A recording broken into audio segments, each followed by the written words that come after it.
Hi, welcome to Rental Sheets. This is Dave, the founder and developer of the Rental Sheets product, and this is a quick overview of the rental income tracker. The rental income tracker is used to track the income that is generated from your rental property.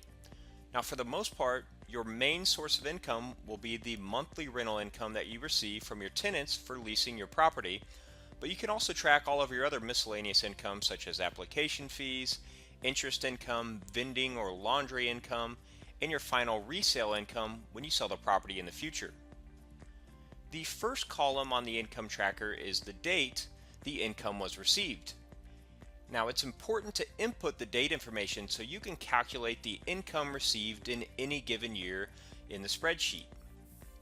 Once you input the date, you can input a brief description or memo of the income that was received.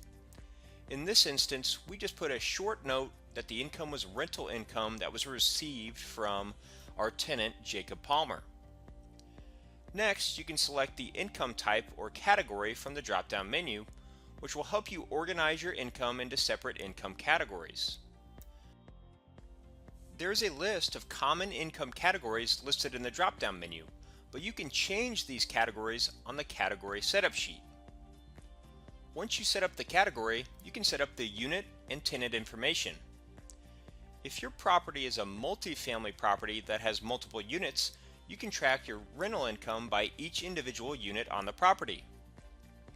Or you can track your income by each individual tenant that is living in the property if they happen to have separate leases.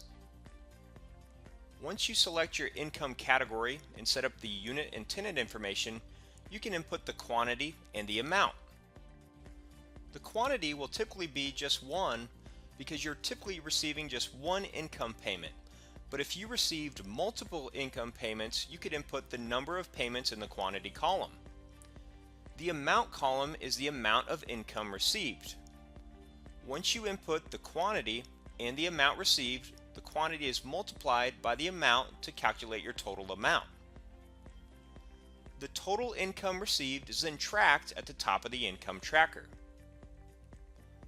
The income tracker has some other cool features and functionalities that allow you to sort and filter the information as well. Along the table header, you will notice there's a drop-down arrow. This drop-down menu allows you to sort and filter your income data by date, by income category, or by unit or by tenant.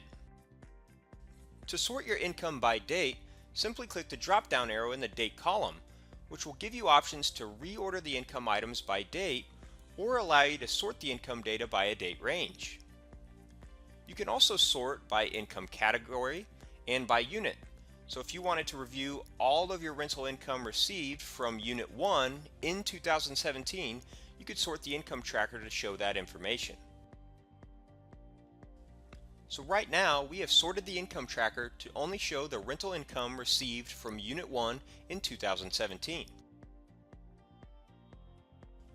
All of this information inputted into the income tracker feeds to the income statements and income reports, so you can organize all of this data and information and provide it for your accountant for your annual taxes. If you have any questions at all about the income tracker or tracking your income for your properties, feel free to shoot us an email or give us a call.